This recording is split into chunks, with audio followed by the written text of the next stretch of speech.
Annyong-Hi Gehseyo. Hello, my name is Ashley, in case you guys didn't know, and I am currently an English as a second language teacher in Gwangju, South Korea. I know a lot of people really want to hear what's going on with me, and I'll try to make it brief because the last video I did was like 30 minutes long, and it kind of pooped out on me on YouTube. I'm uploading directly to YouTube. I'm borrowing a computer, so I kind of have to like not save anything to it, and I don't know how to do any of it. Anyways, long story short, I'm just uploading to YouTube. Anyways, so a lot of people really want to know like what's it like and what does everything look like, how is everything and everything like that. And so I thought I'd give you a quick tour of my place behind me, my place. Tell you a little bit about driving in Korea that I've noticed, which is one of the biggest things that stood out to me so far. A little bit about the food, about the kids, and there was one other thing. It'll come to me. But first, I'm going to give you the grand tour.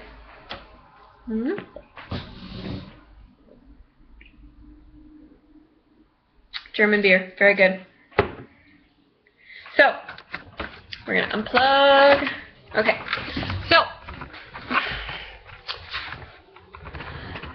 this is about how big my space is, which I've seen some of the apartments for some of the expats on YouTube, and a lot of them were kind of small. I have a very big space, like not including the bathroom. My apartment is 1.5 to 2 times as big as most expats that I've seen on YouTube via my friend Cindy. My friend Cindy showed me a few videos. So let me give you the grand tour. So that's my closet. Kind of a curtain next to my door, but it works. And hello, there's a mirror. Little couch table there. My clothes dryer. Sorry, it's a bit messy. I just got my big travel bag with all my clothes in it. I had a set of clothes to last me a couple, like a week or two, and I just got that bag back. Here's my kitchen area with like my sink and everything. There's some drawers down there, but this is my sink, little tiny kitchenette area. And this is my stove. This is all I have. Like down below there, that's sort of like drawers or like cabinets, but that is my stove. And it kind of hooks up to this thing here where I have to manually turn it on and then manually turn it off. Sorry if the camera's wonky. I don't know what I'm looking at here. Which is kind of, you know, janky, and I don't have an oven, which makes me sad. I can't bake, but I can get a toaster oven for cheap, probably, from other expat English teachers. So, anyways, that's my table, my refrigerator, microwave, which apparently not very many expats get microwaves. I was kind of lucky, in a toaster. That I found in the hallway. It still works. It's pretty cool. That's my bed. I got my own comforter and sheets because I didn't like the sheets and comforter that were on it before. I don't like pink very much. I like the blue better. A lot of expats say the beds are really hard here, but I actually don't mind how tough this bed is. It's not that hard. It just, some people said it was like sleeping on plywood. Let me tell you, plywood does not feel as good as that. So if there's any other expats out there who need a mattress pad, I don't think I'm going to need mine, so let me know. Alright, next step, bathroom. It's going to get echoey in here, forgive me. So that's my toilet, my sink, and my countertop. Now this is something I didn't expect. Over here, that is my shower. Just freestanding, kind of chilling out, hanging out there. I kind of shower in that corner. And that wouldn't bother me so much if my washing machine wasn't right there. The fact that my washing machine is there kind of is a little weird to me. I don't mind the freestanding shower thing, that's really no problem, but having it right next to that, that's a little worrisome. But apparently a lot of Korean apartments are kind of set up a little weird like that. I know an expat who works at the school that I work at that said they're in the apartment they live in now, which is not the same building here in the school. I live in the school. Their apartment, they have their sink and their shower are connected, and so when you turn one on, the other turns on, which is kind of bad if you accidentally have the shower head facing the wrong way. So the shower was something I wasn't expecting. I didn't know that, and I could have researched that, but I didn't know that when I was coming here. But it's not bad. The fact that I have a pretty good size apartment's pretty nice, and like good size for Korea standards. You know, it's a comfortable place. I like it. I actually personally like the apartment. It's, you know, it's an apartment, and I live in it rent-free. I'm not going to complain. So we said we were going to do the apartment tour. We did that. We were going to talk about driving. So the biggest thing that stood out to me when I first arrived, because I took a bus from Seoul to Gwangju, which my flight was a nightmare. I flew in, got a miscommunication error, and I did have a ticket for 11 o'clock at night from Seoul to Gwangju, but that would have landed me here at about like 3 in the morning. And they didn't, I guess they didn't want to come out at 3 in the morning and pick me up, which I kind of understand. So they put me up in a hostel for free, and then I rode the bus down. But on the bus ride down, and then when I got picked up by my employer at the bus stop, I noticed that Korean drivers are nuts. Driving rules are mostly suggestions. I've seen people run red lights. I've seen people change lanes, like at stoplights. So like we'll be like, when I came in, my employer was like this, and this is us, and this is the other person. So us, my employer was at a stoplight with this person, and she just decided she was going to sneak in and get in front of them in a crosswalk. So stuff like that happens, and scooter drivers are crazy. I've seen them go into oncoming traffic and then run red lights. Parking happens anywhere almost that you think you can get away with. I've seen cars parked lined up all around the block. They cover the corner and the crosswalk. I've seen drivers park along the center divider, blocking an entire lane, which I don't think is a parking lane. And U-turns happen all the time here. U-turns they're legal anywhere. And there's even some lanes that allow you to U-turn. What was another driving thing? There was one other one. So that's all been kind of interesting to kind of, I think it's been interesting for me to watch like the driving patterns, because I kind of have to watch out so I don't get hit. But there's a lot of crazy driving that happens here. It'll be fun when I get a bike. There's 2-lane sidewalks for bikes and pedestrians, and they're pretty wide sidewalks, so I mean biking will be pretty safe. I'll be on a sidewalk, but it'll be interesting. So the food here I really like. I really like Korean food. It's very good. A lot of it's spicy, but I like spicy food, so that's okay. The only thing I have to say is that like there's some American restaurants here which I haven't gone to yet. I haven't had the desire to yet. I know I will eventually, because I'll miss food from home, and I'll get tired of my own cooking. But they don't really import a lot of stuff because it's very expensive, I guess, is what I heard. So I guess that's why they don't have some American foods, and when they do, they're usually Korean versions. Like I have this that I got because I was curious.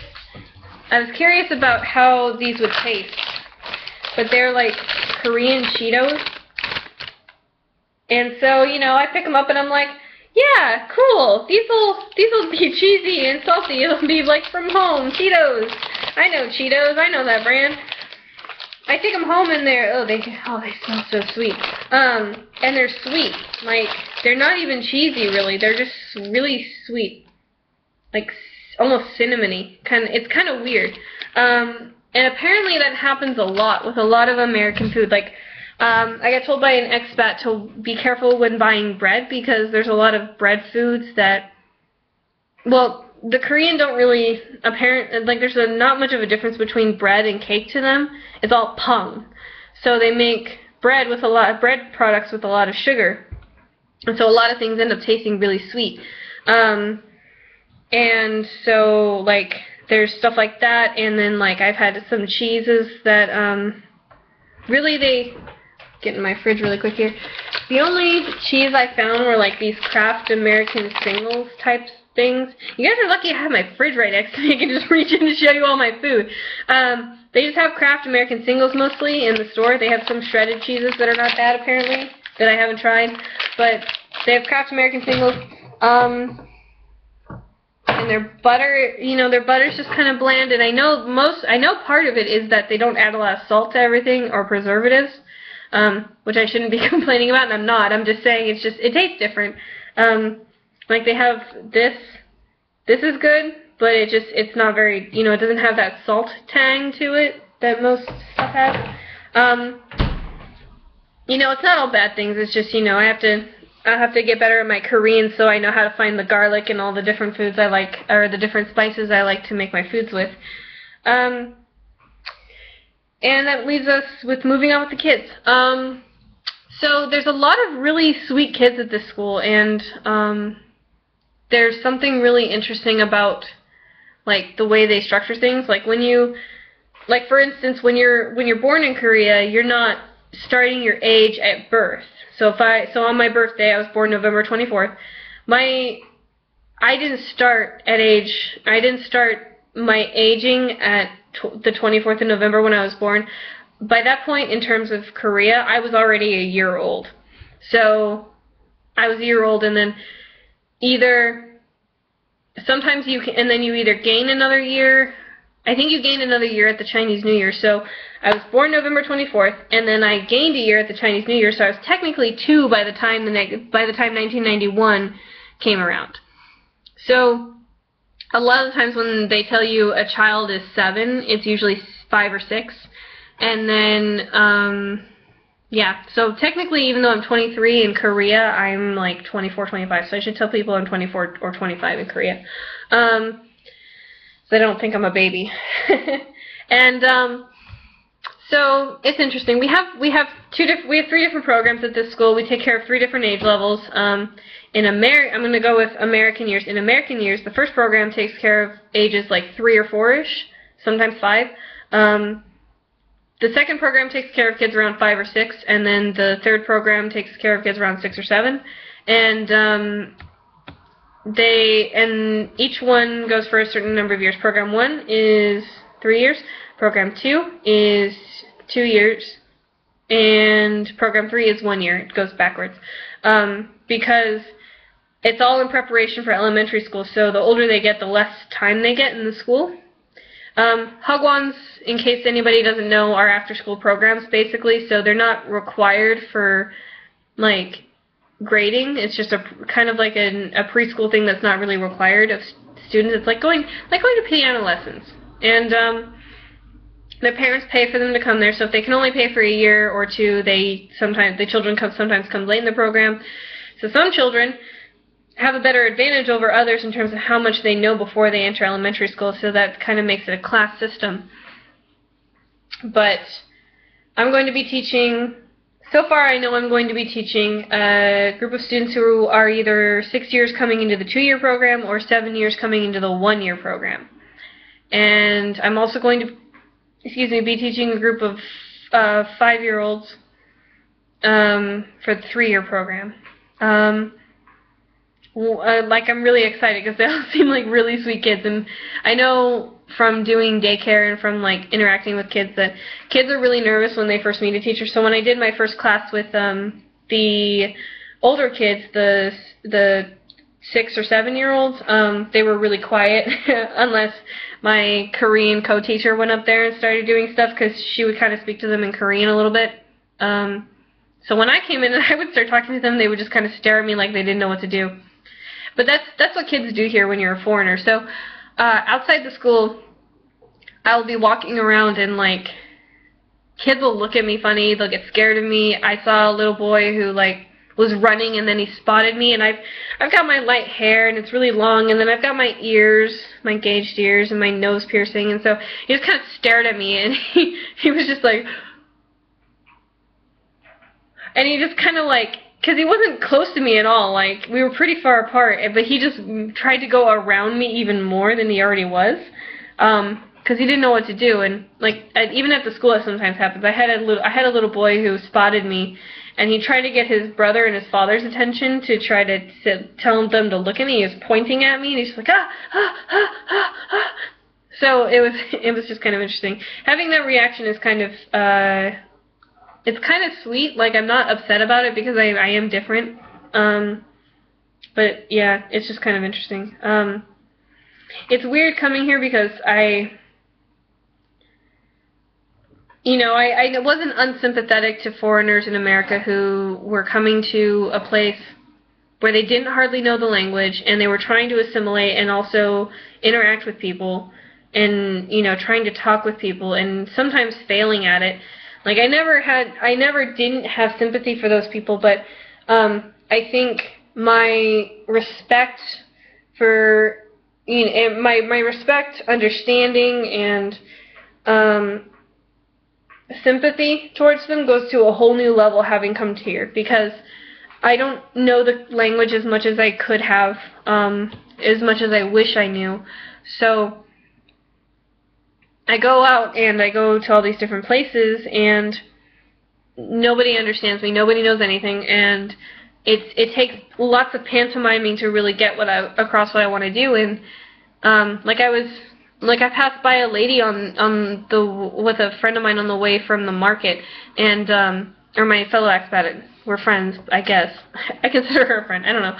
But we were walking back, and like I saw another American or another foreigner, and I was just like, I made eye contact and like seriously made an effort to make eye contact, and I said hello, and she said hello back. And I saw somebody at the immigration office, and he's from Africa, I think. But he spoke really good English. Like, he spoke pretty good Korean. He spoke really good English. And I made eye contact with him, and it was sort of a relief to make eye contact with somebody who was also foreign. He didn't even have to be from America, or he could have been from America, but originally from Africa before America and before Korea. But, just knowing somebody or seeing somebody who spoke English pretty well, that was pretty understandable for me, was like, I wanted to make eye contact with him because I wanted to, let him know that I was there, and, like, know that he knew that I was there. It's this weird connection. So it kind of makes me understand something. One thing I didn't quite get was how people who were foreigners would always, like, foreigners always had a tightly close-knit group. And I didn't get that. And I think it's because what it is you tend to cling to people who look a lot like you or act a lot like you or something like that when you're a minority. So you cling to them so much more, and you create so much stronger of a community, because communities are strong in those areas. In America, we don't have those communities. We're all different. And because we're all different, like, there's no need for the community. But then you come somewhere like here, and you're just like, you speak English, you're part of my community. You know English, you're part of my community. So it's like, it becomes this like knee-jerk response. And, part of that knee-jerk response is like looking at a lot of these people and thinking like, how everybody looks, how it's all the same. Like, it's kind of disorienting. It's not bad, it's just a little disorienting. Yeah, it's really crazy. But I'll probably post more videos sooner or later, like do some, if I run out of time or something like that. Right now I don't have internet. I'm borrowing a computer here. Maybe I'll borrow a computer somewhere else, or maybe I'll make a video. But I'm going to try to get internet so I can do regular updates like typing or video or something. If you know my Skype ID, add me, because Skype literally works so much better for me right now with the type of internet that I have until I get something better set up.